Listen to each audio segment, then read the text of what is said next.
kemarin yang saya upload minggu lalu. Nah, kali ini kita akan memperbaiki sistem rem, baik itu rem tromol atau rem cakram, termasuk juga rem tangan. Nanti kita juga akan memeriksa silinder master dan juga booster. Nanti kita akan perbaiki bila ada kerusakan. Dan ada beberapa video cuplikan dari minggu lalu yang akan berguna di video kali ini. Oke, mau tahu gimana lanjutannya? Silakan terus kalian lihat video ini. Jangan lupa kalian like, komen, subscribe, dan jangan lupa di-share ke teman kalian jika membutuhkan. Oke, sekian dari saya. Silakan kalian ikuti video.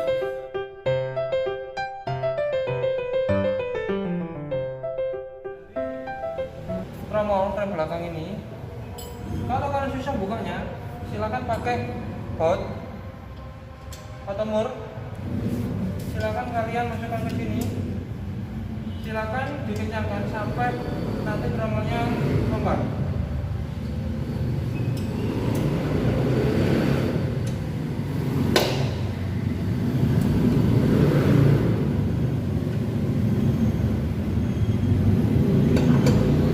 Sudah terasa longgar, jangan lupa mengganti yang kalian pasang dilepas. Oke. Kita sudah melepas tromolnya. Sebelum kita lanjut ke pemeriksaan selanjutnya, lebih baik kita bersihkan dulu menggunakan tetes gasom.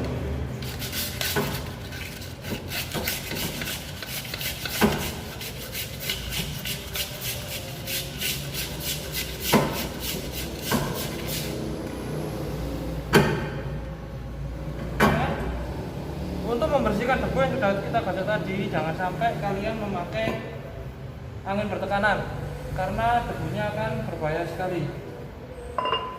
Jangan lupa juga kita bersihkan kaca-kacanya.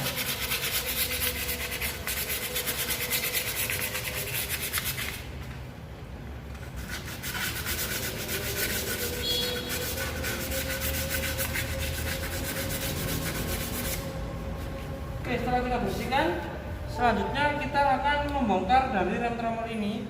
Kita akan memeriksa dan memperbaiki beberapa komponen yang ada di rem tromol. Gimana caranya? Kita akan lanjutkan di video selanjutnya. Oke, jadi kali ini kita akan melepas komponen dari rem tromol. Setelah melepas, kita akan mengecek dari bekas pengembali. Lalu kita akan mengecek dari backing plate-nya. Kita juga akan mengecek persinggungan antara kanvas dengan tromol. Serta tidak lupa kita akan kembali mengecek dari kebocoran minyak remnya. Oke, bisa kita lakukan di sini. Pertama kita akan melepas penguncinya atau yang disebut anchor pin menggunakan SST yang sudah disediakan ya.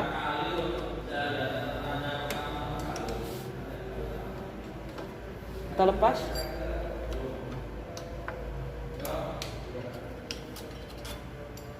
Setelah kita lepas, hati-hati ketika kalian melepas bekas, karena nanti kalau kalian salah prosedurnya akan melukai diri kalian sendiri. Kita akan melepas menggunakan SST-nya.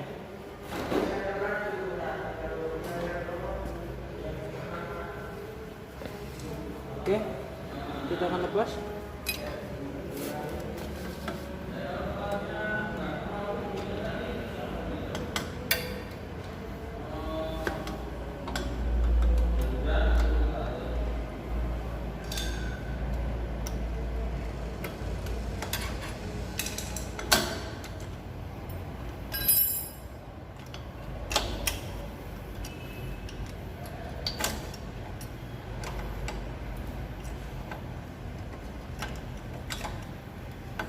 Oke, di sini sudah kita lepas.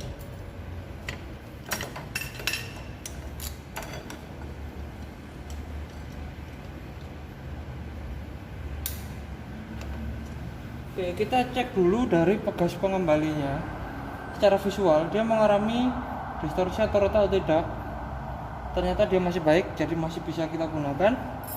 Setelah itu kita akan mengecek dari anchor pinnya atau penguncinya.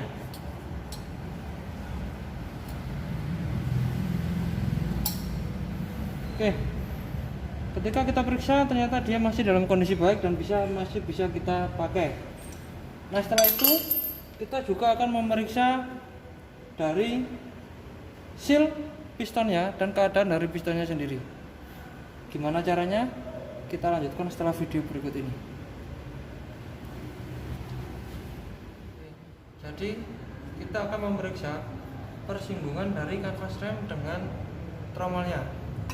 Ketika nanti kita periksa, kita lihat untuk area goresannya di kanvas apakah merata atau tidak. Kalau tidak merata, berarti persinggungan antara kanvas rem dengan tromol tidak merata dan gaya gesek atau gaya pengeremannya hanya kecil. Tapi kalau merata, berarti nanti gaya gesek pengeremannya merata dan bisa menghasilkan gaya pengereman yang maksimal. Untuk cara pengetesannya, di sini untuk kanvas kita taruh di sini, lalu akan kita gerakkan untuk menemukan bidang gesernya merata atau tidak. Jadi kita putar.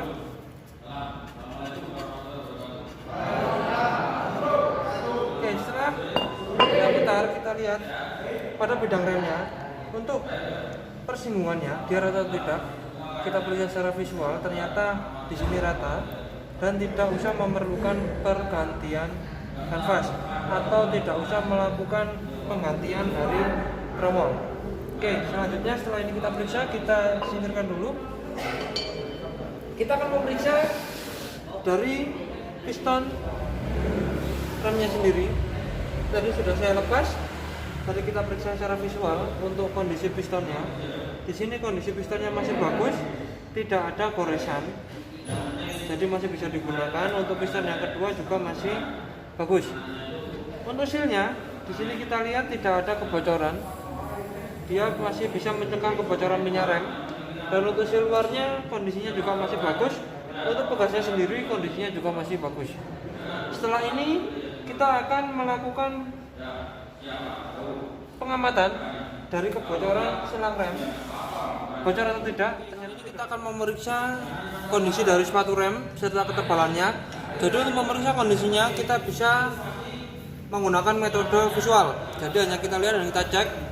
Kita cek untuk sepatu remnya. Oke, di sini kondisinya masih bagus.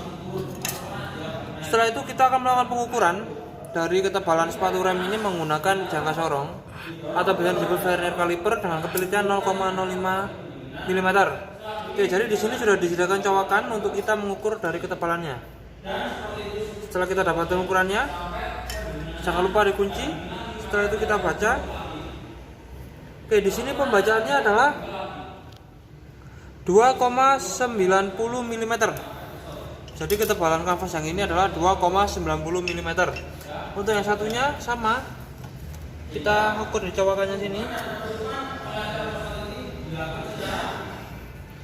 Oke, kita sudah betul ukurannya. Di sini terbaca 4,15 mm. Jadi ukurannya untuk yang ini adalah 4,15 mm. Selanjutnya setelah sepatu rem selesai, kita akan melanjutkan pengukuran dari diameter dalam tromolnya. Sebelum kita melakukan pengukuran, kita periksa dulu. Oke, ternyata tidak ada cacat ya di dalamnya, dan ini masih bisa dipakai. Kita lakukan pengukuran. Kali ini menggunakan jangka sorong yang lebih besar dengan ketelitian tetap 0,05 mm. Kalau kita mengukur diameter dalam, kita akan menggunakan ujung yang atas. Oke, setelah dapat pengukurannya, kita kunci. Oke, setelah kita kunci, kita baca kira-kira di sini berapa. Di sini tertera 179,15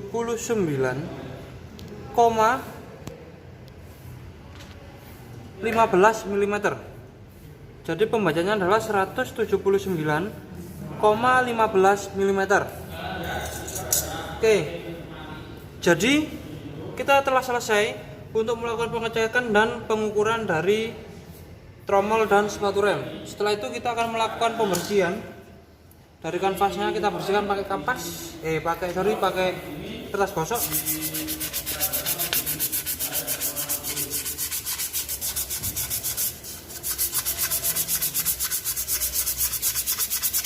Oke, kita bersihkan dari kotoran-kotoran yang menempel.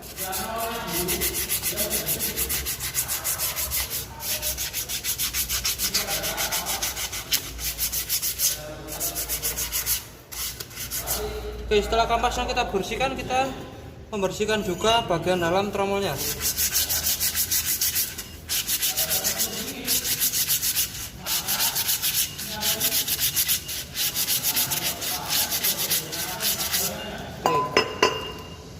kita bersihkan. Lalu lanjut kita akan memeriksa dari rem tangan, melakukan penyetelan, memasang ini terlebih dahulu komponennya tadi, dan melakukan penyetelan dari rem tangan.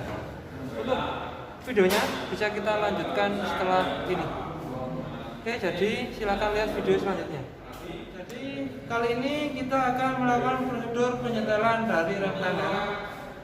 Jadi gimana caranya? Kita akan memeriksa keseimbangan dari rem yang sebelah kanan dan yang sebelah kiri.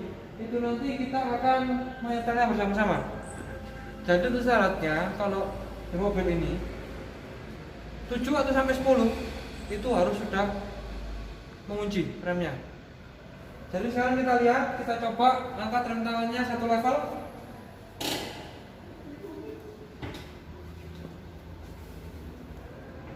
Oke, coba satu level.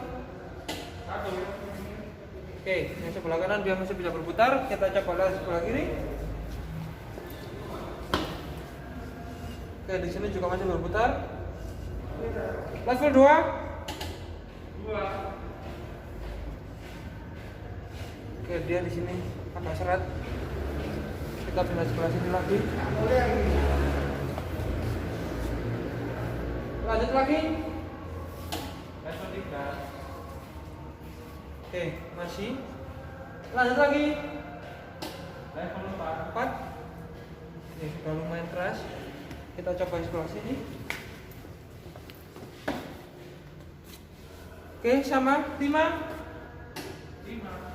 Oke, di sini 5 sudah mengunci. Kita lihat yang satunya. Oke, di sini juga sudah mengunci. Jadi, tahapnya kalau kita ingin menyetel rem tangan, jadi kita lihat dulu keseimbangan antara kanan dan kiri. Jangan sampai berbeda. Nanti yang kita setel tetap ada di penyetelan tromol. Untuk video selanjutnya kita akan memeriksa dari master silinder, ada kebocoran atau tidak. Kalau ingin tahu, ikuti terus videonya. Ini kita akan memeriksa kondisi booster dari rem ini. Dia masih berfungsi dengan baik atau tidak. Cara pengecekannya gimana? Oke, lanjut saja. Pertama kali kita hidupkan engine terlebih dahulu. Kita biarkan dia run sekitar kurang lebih 2 menit. Nah, setelah itu bisa dipastikan di sini.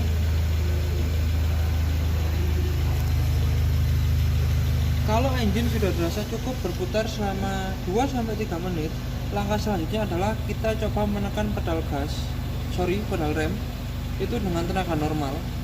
Apakah dia turun atau tidak? Karena kalau pedal rem turun sedikit, maka dapat disimpulkan booster masih bekerja dengan baik karena efek kevakuman dari booster masih ada, sehingga penekanan pedal menjadi ringan. Tetapi jika pedal rem tidak turun, maka kevakuman pada booster itu hampir tidak ada atau tidak kuat, sehingga kemungkinan komponen pada booster mengalami kerusakan. Oke, kita coba, kita tekan apakah dia turun. Oke, dia turun secara perlahan. Kita pakai tenaga normal, dia sudah bisa turun. Jadi kesimpulannya untuk pengecekan pertama ini, kondisi booster remnya masih bagus.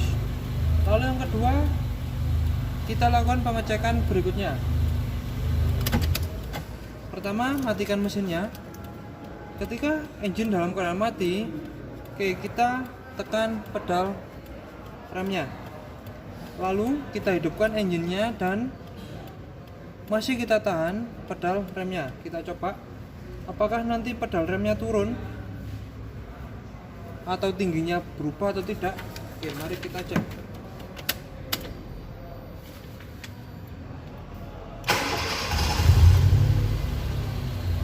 Oke, bisa dilihat ketika saya tahan pedal remnya dan engine mulai dinyalakan, pedal rem tersebut otomatis turun. Berarti dapat disimpulkan booster dapat bekerja dengan baik karena booster membantu tenaga pengereman ketika pedal diinjak. Namun nanti ketika saudara melakukan pengecekan, tapi ketika pedalnya diinjak tidak ada penurunan sama sekali, berarti dapat disimpulkan boosternya tidak bekerja. Oke, kita lanjut ke cara pengecekan yang ketiga. Pengecekan yang ketiga adalah kita hidupkan engine, kita tekan pedal remnya, lalu kita matikan engine, kita tahan selama 30 detik. Kira-kira pedalnya terangkat atau tidak, kita coba bersama-sama.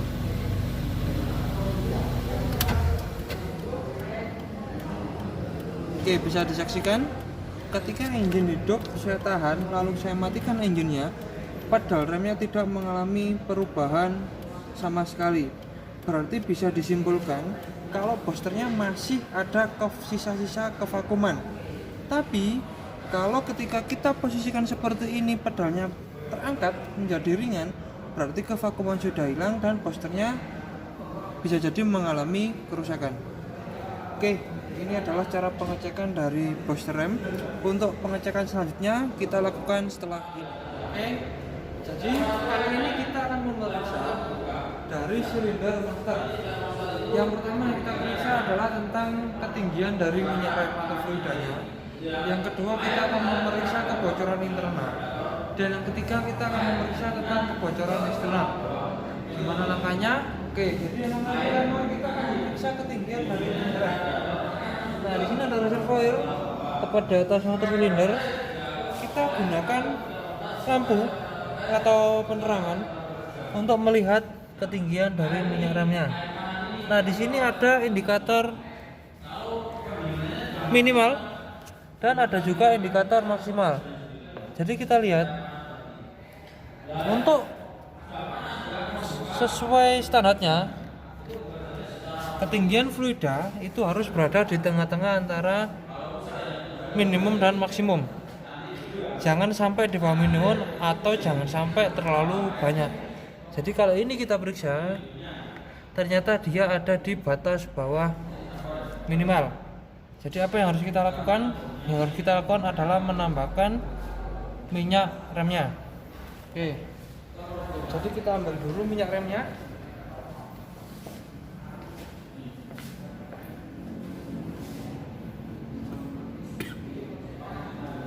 Setelah kita ambil, kita pakai minyak rem DOT3, kita tambahkan perlahan-lahan.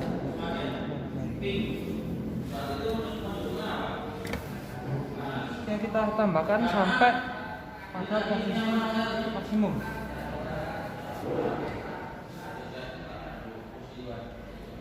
Oke. Jadi ketika posisi minyak remnya terlalu sedikit, harus segera kita tambahkan sampai ada di batas tengah-tengah antara minimum dan maksimum. Nah, selanjutnya setelah kita memeriksa ketinggian dari fluida, yang kedua kita akan memeriksa dari kebocoran internal dari sistem rem, dari master cylinder. Caranya gimana? Oke, ikuti saya. Oke, di sini.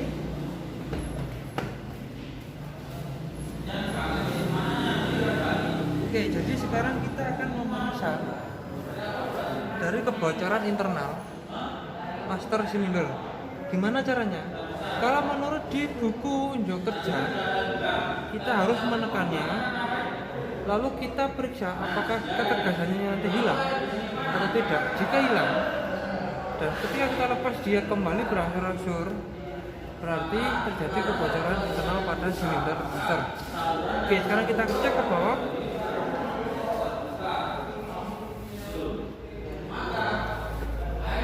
Oke, jadi ini ada pedal rem. Oke ya, jadi ini pedal remnya. Sekarang kita akan coba injak. Ketika kendaraan berhenti, kita harus menahan pedal rem. Kita perhatikan, jika pedal rem perlahan kehilangan ketegasan atau pedal rem turun secara perlahan-lahan, maka akan ada kebocoran internal. Kalau kita lepas, dia dapat ketegasannya kembali. Setelah kita tekan, berarti fix dia terjadi kebocoran. Nah, kalau di sini ketika saya tekan, posisinya tetap dia tidak turun sama sekali. Ketika saya lepas, saya tekan lagi, posisinya tetap. Berarti secara kesimpulan untuk mobil ini dia tidak ada kebocoran internal. Oke ya. Oke, kita keluar lagi.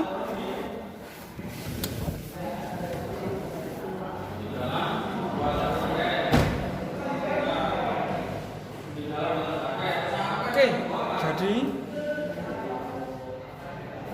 tugas ketiga kita adalah memeriksa kebocoran eksternal. Tadi sebelum kita take video ini sudah saya periksa. Ketika tadi pedal rem kita tekan terus menerus dan saya mengecek apakah ada kebocoran eksternal, ternyata tidak ada. Entah itu pada master silinder, pada silinder roda, atau pada sel-selnya, atau pada saluran remnya, ternyata tidak ada kebocoran sama sekali. Oke, jadi intinya kita tadi melakukan penambahan dari minyak rem. Nah, untuk video selanjutnya silakan kita simak bersama-sama. Kita memeriksa apa lagi? Oke, kita lanjutkan di video selanjutnya. Oke, masih bersama saya guys. Di sini kita akan melakukan pengukuran keolengan. Kita memakai alat yang namanya DTI dan ini sudah kita set. Jadi untuk pengukuran standar minimalnya tidak melebihi 0,15 mm. Jadi di sini kelihatan ya, putih. Ini sudah saya kasih tanda untuk nolnya. Nanti kita putar searah. Kita lihat pergerakan paling jauh untuk jarumnya itu ada di mana. Oke, kita mulai perlahan-lahan. 3, 4, 5, 6, 7, 8. Oke, tadi bergerak sejauh 8 strip. Kita sudah kembali ke titik 0. Oke, tadi 8. Kita ulangi sekali lagi. Kira-kira hasilnya tetap apa enggak? Kita biasakan untuk untuk pengukuran kita lakukan beberapa kali, minimal 3 kali agar kita menemukan hasil yang akurat. Kita ulangi sekali lagi. Kita mulai dari titik 0. Oke, jarumnya terus bergerak. Oke, dia kembali lagi.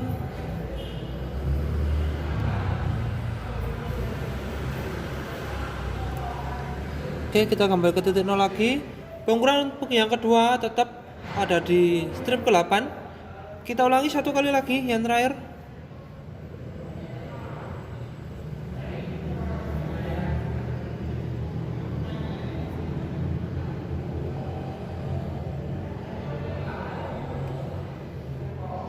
Oke, kita kembali ke titik 0 lagi. Jadi kesimpulannya ini kita lakukan 3 kali pengukuran. Dia berada di strip ke-8, berarti pengukurannya adalah 0,08 mm. Jadi masih dalam batas wajar, jadi tidak perlu kita ganti untuk hasil pengukuran runoutnya. Oke, untuk selanjutnya kita akan melakukan pengukuran dari ketebalan kanvas rem depan. Gimana caranya? Ikuti terus video saya. Oke, kali ini kita akan mengukur dari ketebalan disc brake-nya. Kita akan menggunakan mikrometer. Di sini saya menggunakan mikrometer 0 sampai 25 mm dengan ketelitian 0,01 mm. Jadi, prosedur untuk mengukur dari disc brake, ketebalan disc brake, kita akan mengukur di 8 titik yang berbeda untuk menghasilkan pengukuran yang akurat. Oke, jadi di sini sudah saya tandai sebanyak 8 titik. Ini nanti yang akan saya ukur. Untuk yang pertama, kita letakkan alat ukurnya atau mikrometernya tepat pada titik pengukuran yang sudah kita tandai tadi.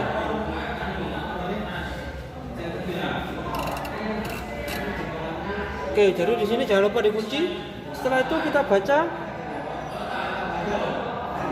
Dan setelah kita baca, jangan lupa tetap dicatat by data. Jadi untuk hasil pengukuran tidak akan saya baca satu-satu di sini karena akan memakan durasi yang lama. Jadi saya contohkan pengukuran di tiap-tiap titik.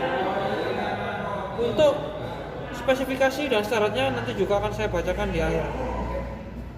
Oke, jadi cara pengukurannya adalah seperti itu. Jadi nanti kita ulangi terus-menerus di 8 titik yang sudah kita tandai. Oke, sekian. Habis ini kita akan melakukan pengukuran dari kanvas remnya masih bisa digunakan atau tidak, gimana cara mengukurnya, kita lanjut ke tahap berikutnya. Oke, kita bertemu lagi. Di sini kita akan mengukur ketebalan dari kanvas depan untuk rem cakram. Di sini sudah saya lepas untuk bagian luar dan bagian dalam. Kita nanti mengukur ketebalannya, kita akan menggunakan vernier caliper atau biasanya orang-orang menyebutnya adalah jangka sorong. Di sini saya menggunakan untuk ketelitian yang 0,05. Oke, kelihatan ya. 0,05. Nah, cara mengukurnya kita akan menggunakan pengukuran ini yang biasa digunakan untuk mengukur kedalaman. Dan kita mengukurnya nanti kita akan mengukur di sini. Oke, di sini. Jadi untuk ujungnya kita lekatkan pada permukaan kanvas rem. Oke. Cara pengukurannya kita ukur dulu yang bagian dalam. Kita ukur di sini. Oke ya. Sudah maaf blur. Nah, sudah menempel. Jangan lupa kita kunci. Jangan sampai bergeser. Nah, di sini hasil pengukurannya sudah kelihatan. Oke, hasil pengukurannya sudah kelihatan. Coba kita baca. Tapi nanti durasinya akan kelamaan. Jadi kita baca nanti ketika di akhir kita bacakan semua hasilnya. Oke, untuk yang bagian dalam sudah, kita akan mengukur yang bagian luar. Caranya sama seperti ini. Oke, maaf ada noise suara. Jadi begini. Oke, tetap jangan lupa setiap kali pengukuran kita kunci. Nah, di sini sudah ada hasilnya ya. Jadi kira-kira hasilnya ini masih di atas 4 mm. Untuk lebih detailnya nanti akan maksudnya saya bacakan di akhir. Dan untuk video pengukuran di rem depan, entah itu pengukuran keolengannya, pengukuran ketebalan disc brake, dan pengukuran dari ketebalan kanvasnya sudah kita lakukan untuk caranya seperti video tadi. Nah, selanjutnya di akhir video saya akan tunjukkan bagaimana cara memblading sistem rem atau memblading saluran remnya. Ketika ada angin, gimana caranya sih memblading atau membuang anginnya. Oke, kalau mau tahu caranya, tetap ikuti video saya dan tetap disimak. Oke, jadi kita berada di tahap akhir. Kita akan melakukan pemasangan komponen terlebih dahulu dari sistem rem cakram. Setelah itu kita akan melakukan yang namanya pembladingan. Jadi istilah bengkelnya, kita akan melakukan pembuangan angin yang ada di saluran rem. Nah, sebelum kita melakukan pemasangan, hal pertama yang harus kita lakukan adalah pembersihan dari kanvas rem dan pembersihan dari komponen rem yang lain. Untuk kanvas rem kita bersihkan dengan kertas gosok, tapi ingat kita harus menggunakan masker seperti ini agar debunya tidak masuk ke saluran pernafasan kita. Oke, kita bersihkan untuk kanvas remnya.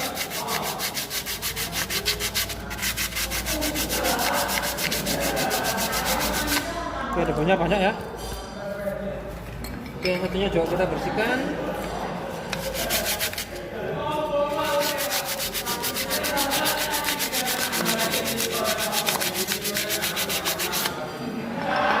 Oke, setelah sudah kita bersihkan kedua kanvas remnya, kita bersihkan juga komponen dari rem yang lain, terutama di pistonnya. Kalau tidak berkarat, kita menggunakan cairan ini. Jadi saya tidak di endorse, jadi ini saya tutupi mereknya. Kita bersihkan menggunakan cairan ini.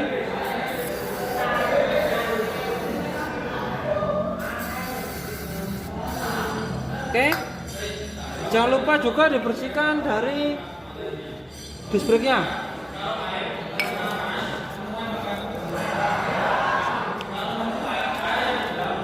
Oke, kita bersihkan. Di sini juga kita bersihkan setelah kita semprot tadi. Oke, sudah selesai. Setelah itu kita lakukan pemasangan. Jangan lupa dipersiapkan alat yang akan kita perlukan. Di sini untuk pemasangan dari disc brake-nya, kanvas rem, kita kasih stempet dulu di setiap ujungnya, baru kita pasang.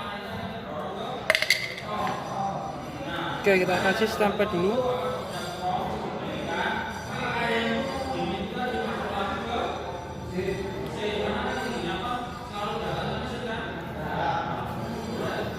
Oke, ingat ya, ini bagian dalam.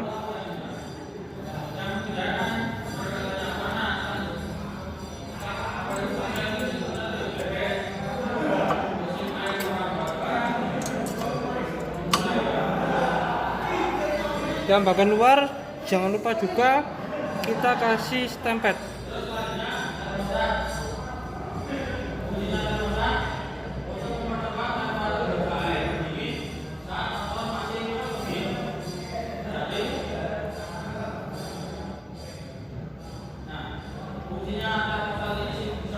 Oke, sudah. Jangan lupa kalau sudah dikasih langsung kita pasang saja.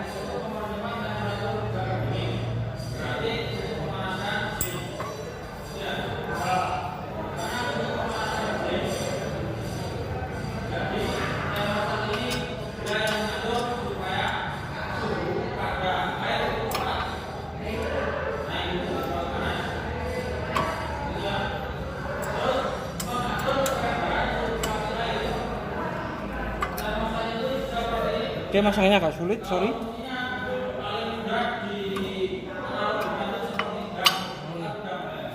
Kalau sudah kita pasang dengan baik dan benar, kita posisikan kembali kalipernya.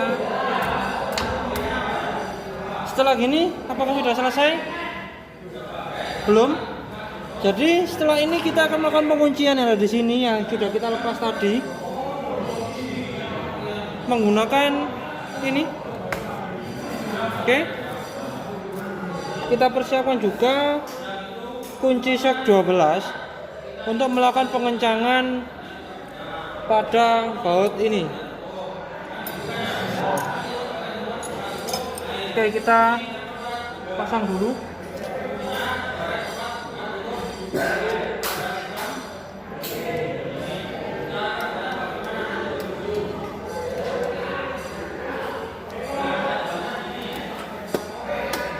Oke, kita pakai 12.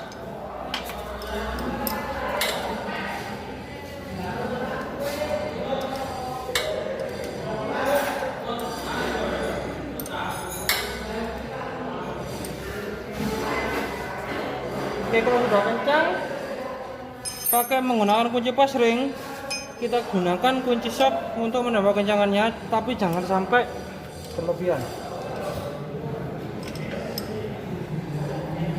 Oke, kita sudah melakukan proses pemasangan dari komponen rem cakram. Setelah itu yang kita lakukan adalah melakukan blading dari rem cakram ini. Jadi kalau kalian mau melakukan blading, kalian nggak bisa sendiri. Jadi kalian harus minta tolong kepada rekan kalian untuk mengocok dan menahan pedal rem sesuai dengan instruksi dari kita. Yang pertama kali kita lakukan, jangan lupa selalu kita pakai sarung tangan dan juga masker. Dan jangan lupa juga kalian mengecek minyak rem di reservoir yang ada di depan, jangan sampai kehabisan. Oke, jadi di sini kita siapkan selang, kita siapkan botol penampungan, kita siapkan juga kunci nipple, kunci khusus untuk sambungan pipa. Oke, di sini kita pasang dulu, kita setup dulu.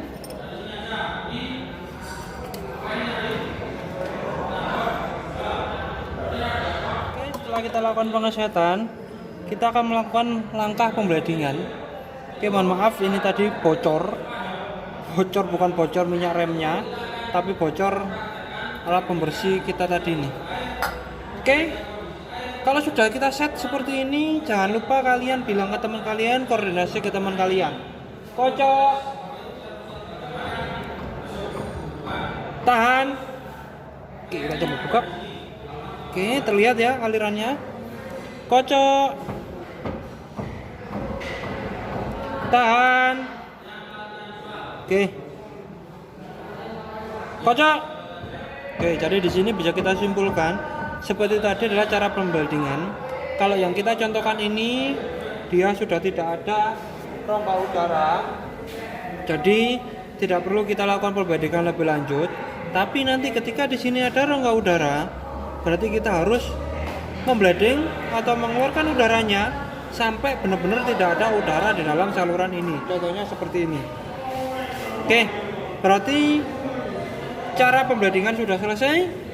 Video kita juga sudah selesai. Untuk tahap terakhir adalah pembacaan data yang sudah kita peroleh tadi. Mau tahu hasilnya gimana? Kita lanjut ke video yang terakhir. Jadi kita sudah ada di penghujung acara. Dan sekarang waktunya kita membaca hasil apa yang kita peroleh dari praktek tadi menurut dengan instruksi kerja yang sudah kita dapatkan di awal. Untuk yang pertama, di sini kita melakukan perbaikan atau pengecekan rem tromol sudah kita lakukan.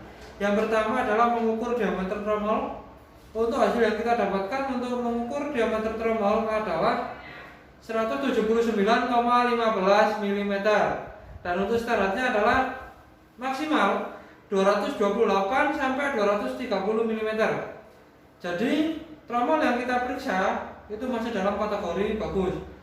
Nah, yang kedua adalah mengukur ketebalan dari kanvas. Hasil yang kita dapatkan adalah yang kanvas atau sepatu rem yang pertama atau sebelah kanan. Hasil pengukurannya adalah 4,15 mm dan sepatu rem yang kedua atau sebelah kiri hasilnya adalah 4,25 mm. Dan untuk standar minimalnya adalah 1 mm. Jadi bisa dikatakan kanvasnya masih dalam keadaan baik atau masih bisa digunakan. Dan yang ketiga adalah memeriksa persinggungan kampas dengan tromol, sudah kita cek. Yang keempat, pemeriksaan backing plate, kondisinya bagus. Yang kelima, pemeriksaan pegas pengembali sepatu rem, dia masih dalam kondisi bagus dan tidak ada distorsi. Yang keenam adalah pemeriksaan ancur pin. Yang ketujuh adalah pemeriksaan kebocoran, dan sudah kita periksa semua, hasilnya masih bagus.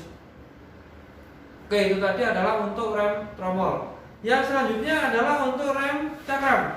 Nah, jadi pemeriksaan kita tadi di rem cakram, yang pertama adalah pemeriksaan permukaan silinder dan piston, termasuk silnya, pistonnya, kondisinya gimana. Tadi sudah kita periksa dan kondisinya masih bagus. Yang kedua adalah mengukur ketebalan disc brake. Jadi tadi kita mengukur ketebalan disc brake ada 8 titik yang sudah saya katakan saat praktek tadi. Kita memeriksa di 8 titik yang sudah kita kasih tanda. Untuk hasilnya, pengukuran di titik pertama adalah 19,34 mm, yang kedua adalah 19,35 mm, yang ketiga adalah 19,38, lalu 19,35, yang kelima 19,36, yang keenam juga sama 19,36, yang ketujuh 19,38 dan yang ke-8 adalah 19,37. Jadi itu masih dalam batas standar. Untuk standar minimalnya di ketebalan disc brake adalah 19 sampai 20 mm. Jadi kita memeriksa 8 titik tadi masih dalam kondisi bagus atau masih belum di bawah standar, jadi tidak perlu kita ganti. Oke, selanjutnya adalah kita pemeriksaan keolengan disc brake. Tadi sudah kita periksa, sudah kita set. Pemeriksaannya kita tadi juga memeriksa sebanyak 3 kali. Dan hasilnya semua adalah 0,08 dari pembacaan. Dan untuk standar minimalnya adalah 0,15 mm. Jadi bisa dikatakan pemeriksaan kita tadi keolengan disc brake-nya masih dalam standar pabriknya. Oke, rem cakram sudah. Selanjutnya adalah rem tangan. Periksa fungsi rem tangan. Sudah kita periksa dan berfungsi dengan baik. Sudah kita setel kemarin, ada di videonya. Lalu yang ketiga, memeriksa keseimbangan penyetelan rem tangan antara roda kanan dan roda kiri, sudah kita setel juga. Untuk standarnya adalah 7-10 tarikan. Dan yang ketiga, yang ke D, poin D, memperbaiki silinder master. Yang pertama adalah memeriksa ketinggian fluida. Tadi ketika kita periksa dia di bawah indikator minimal, jadi sudah kita tambahkan. Yang kedua adalah memeriksa kebocoran internal, sudah kita lakukan dan hasilnya adalah bagus, tidak ada bocor sama sekali. Yang ketiga, pemeriksaan kinerja silinder master, dia sudah bekerja dengan bagus. Dan yang poin E, memperbaiki silinder roda. Yang pertama memeriksa hasilnya, yang kedua memeriksa piston, sudah kita lakukan kemarin dan hasilnya masih bagus semua, jadi tidak perlu kita lakukan pergantian. Dan yang terakhir adalah memperbaiki booster. Di sini memperbaiki booster apa, menguji kinerja dari booster. Semuanya sudah kita lakukan dan hasilnya masih bagus. Jadi kesimpulannya apa? Untuk sistem rem yang tadi kita periksa, kita servis, kita perbaiki dan hasilnya adalah bagus semua. Dan hanya beberapa yang memerlukan tambahan, tidak harus diganti. Oke? Jadi untuk materi dari rem konvensional, saya rasa sudah dari video pertama saya 2 minggu kemarin. Lalu minggu kemarin adalah servis dan di minggu ini materi kita adalah memperbaiki. Oke, jadi ditunggu lagi video saya selanjutnya tentang materi apa. Silahkan ditunggu. Jangan lupa yang paling penting kalian share, komen, kalian like juga, dan jangan lupa di subscribe karena subscribe dari Anda adalah dukungan bagi saya. Oke, sekian dari saya. Akhir kata dari saya, assalamualaikum warahmatullahi wabarakatuh.